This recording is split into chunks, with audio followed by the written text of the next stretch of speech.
Olá, bom dia! Sou Marciane Tonello, da Ativa Assessoria e Contabilidade, e hoje vamos continuar nosso tema sobre os autônomos, sobre o Carnê-Leão.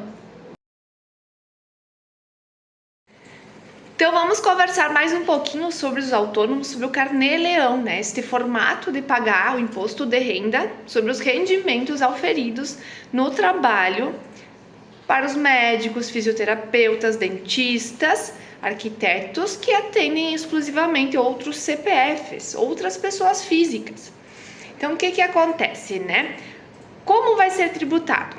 Você vai ter que ter o controle dos recebimentos, vai ter que manter isso escriturado. A gente indica que ou faça o recibo, ou faça um controle do CPF das pessoas que estão lhe pagando esses valores. E a gente vai levar isso para o Carnê-Leão, né?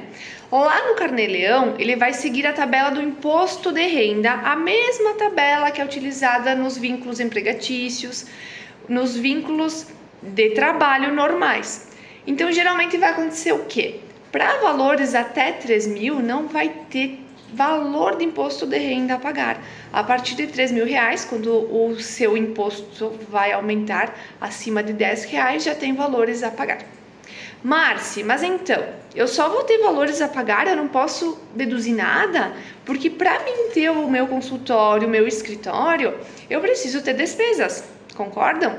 Vocês não simplesmente aparecem lá e tá tudo pronto. A gente tem que construir o consultório, tem despesas para fazer isso funcionar. E sim, existem despesas que são dedutíveis.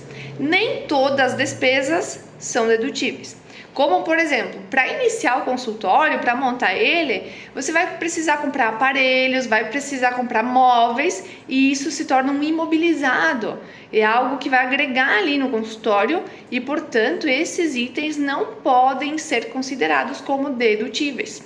Porém, as despesas de custeio daquela atividade que vão estar intrínsecas à atividade que o profissional vai prestar, essas sim são dedutíveis. O que a gente tem dentro dessas despesas? Por exemplo, num consultório de um dentista, ele vai ter o aluguel da sala, ele vai ter água, ele vai ter luz, tudo isso se torna despesa dedutível.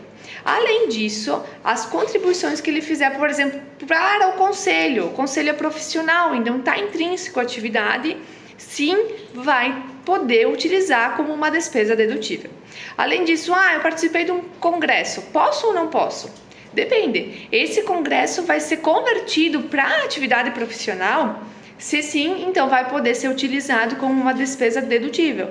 Caso não, só foi um momento, uma coisa, um crescimento, de repente até pessoal, já não vai poder ser considerado. Tá bom, pessoal? Então a gente sempre tem que pensar dessa forma. O que está vinculado exclusivamente à atividade, sim, a gente considera.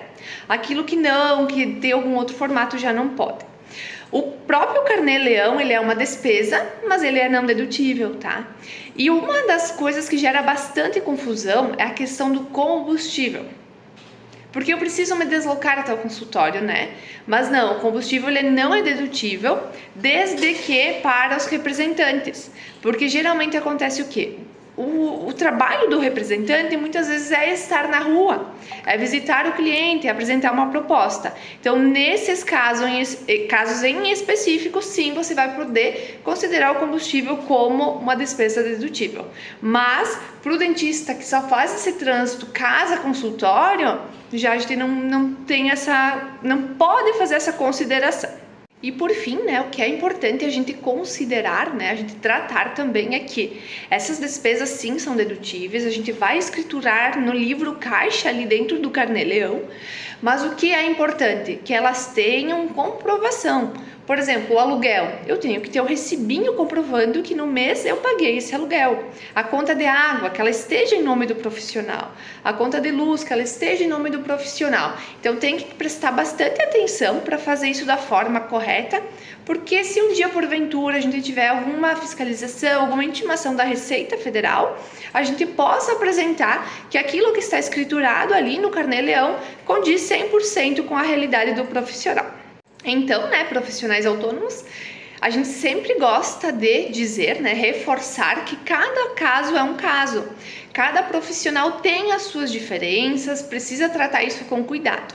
Então, sempre a gente vai indicar, antes de qualquer coisa, vamos fazer uma análise da atividade, de como vai ser o enquadramento desse profissional para não ter problemas depois e correr tudo bem, certo? Logo mais volto com mais informações para vocês. Abraço!